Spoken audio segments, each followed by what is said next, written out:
त्याची कधी नव्हती एखादा हिंदी चित्रपट लागायचा, पण दर शनिवारी तो चित्रपट पाहण्याचा एक वेगळा आनंद होता त्या काळामध्ये. मांडी घालून पुढे असे की तो काळ असा 76-77चा किंवा त्याच्यानंतर त्यांची ते त्या शाळेमध्ये होतेच.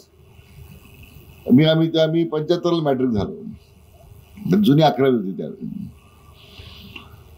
पण तो एक शाळेमध्ये जो आनंद वेगळा होता पाहण्यामध्ये, आता कोणी बसणार का मांडी घालून? आता तर इथं आपण इतकं सुंदर व्यवस्था झालेली आहे सिनेप्लेक्स मध्ये, आम्हाला असं वाटलं की इथंच थांबून राहावं.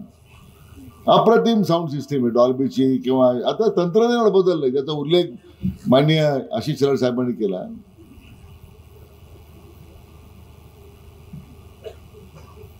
माननीय जयकुमार गोरे साहेबांनी केला. खरं किंवा करीर साहेब म्हटली ती गोष्ट बरोबर आहे की एक वेगळ्या आनंदाच्या विश्वात आपण गेलं पाहिजे. रोज तेच तेच तेच तेच तेच तेच, हा गेला तो गेला, तो आला तो गेला,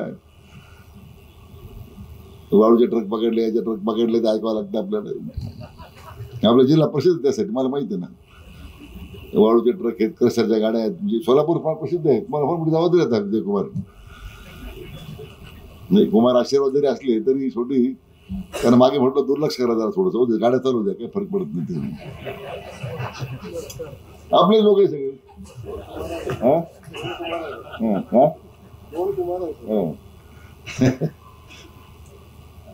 परंतु या सगळ्या झकाझकीमध्ये केव्हा तरी एक सुंदर चित्रपट पाहावा. तंत्रज्ञान एवढं पुढे गेलेलं आहे. त्याचा उल्लेख शेलार साहेब म्हटले की आर्टिफिशियल इंटेलिजन्सच्या माध्यमातून एक सगळं विश्वास बदललेलं आहे. आणि त्यानिमित्तानं हे जुन्या काळच्या सगळ्या कल्पना ज्या होत्या थिएटरच्या वगैरे सगळ्या संपलेल्या